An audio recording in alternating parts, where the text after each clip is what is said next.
Things are different, aren't they? Let's entertain this question in this presentation ponder practice. I keep hearing that question over and over.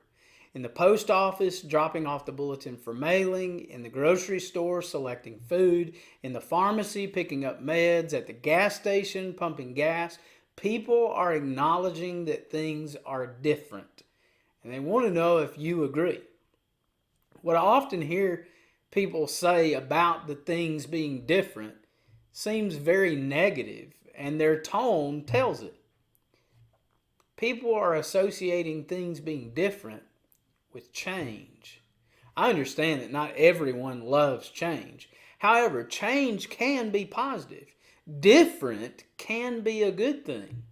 When asked about things being different, I have challenged myself in recent days to respond with something that is different in a positive way.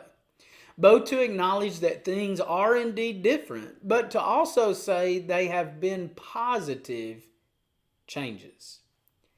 We have found a way to stay connected, even if it is virtually.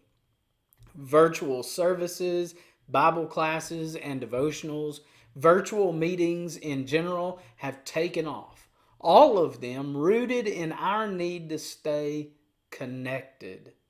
God created us to be social people, Genesis chapter 2 and verse 18. God invites us to be His children, 1 John chapter 3 verse 1, and a part of His family, which entails us being together and being social people. We have gained new tools, new skills, and new perspectives since education has been reimagined. When the early church was scattered, the people went about preaching the word, Acts chapter 8, verse 4. In Acts chapter 11 and verse 19, brethren who were scattered because of persecution went to other places speaking the word. The early Christians adapted to their circumstances. They used different places, different ways of life, and different circumstances or situations as opportunities to present the unchangeable gospel. Galatians chapter 1 verses 6 through 10. Sharing and caring have increased. Sharing tips and tricks or ideas to keep boredom at bay at least. Sharing resources, sharing crafts or skilled works have also increased. 1 Corinthians chapter 9 and verse 10 encourages, the plowman ought to plow in hope, and the thresher to thresh in hope, in hope of sharing the crops. It is good to perform with our own hands what is good. We will come to have something to share with one who has need. Ephesians 4 verse 28. The rich are told to do good, be rich in good works, to be generous and ready to share. 1 Timothy chapter 6 verses 17 and 18. As the letter to the Hebrews is closing out, we read this instruction, and do not neglect doing good and sharing, for with such sacrifices God is pleased. Hebrews 13 verse 16.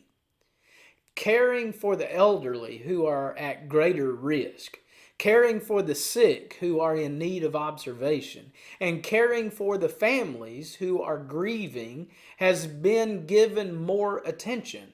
In Acts chapter 27, Paul was treated with consideration and allowed to go to his friends and receive care. Verse 3. Our coexistence with one another, our need for one another, and our effort and effects on the earth have been brought to the forefront so that there is more sharing and more caring going around. Another positive change is a renewed need for work and life balance that has been a positive change. Long days and nights, extra work, maybe even a few tears have given way to remote working that has provided more time with family. An 8-minute commute would not seem like much, but 8 turns into 30 really quick. A person has to stop what they are doing, gather the items needed to transport, load everything up, then take the 8-minute commute, unload everything, set things up, regain the train of thought, and finally get back to work. Reassessing our priorities has been a nice change that's brought about many of these changes and more. Working from home provides more opportunities, and it's a great blessing for children. Train up a child in the way he should go, even when he is old, he will not depart from it. Proverbs 22, verse 6. The training received during this time will be more likely to stick with our children longer. Lessons learned in trying, difficult times tend to stick and stay. Fathers, do not provoke your children to anger, but bring them up in the discipline and instruction of the Lord. Ephesians 6 and verse 4. So whether you are taking better care of hygiene, finding creative ways to not let the boredom of four walls get you, revisiting old hobbies or taking up new ones, growing your own produce, becoming more flexible in your schedule, having a greater appreciation for the great outdoors, or getting things done that have been put off for far too long, there has been positive change, which makes things different. May God bless you to see the positive changes that have taken place and focus on the good. We pray that the differences are good and long lasting. What have you seen, though, that has been a positive change brought on by all the chaos of this year? Let us know in the comments below, and may God bless you.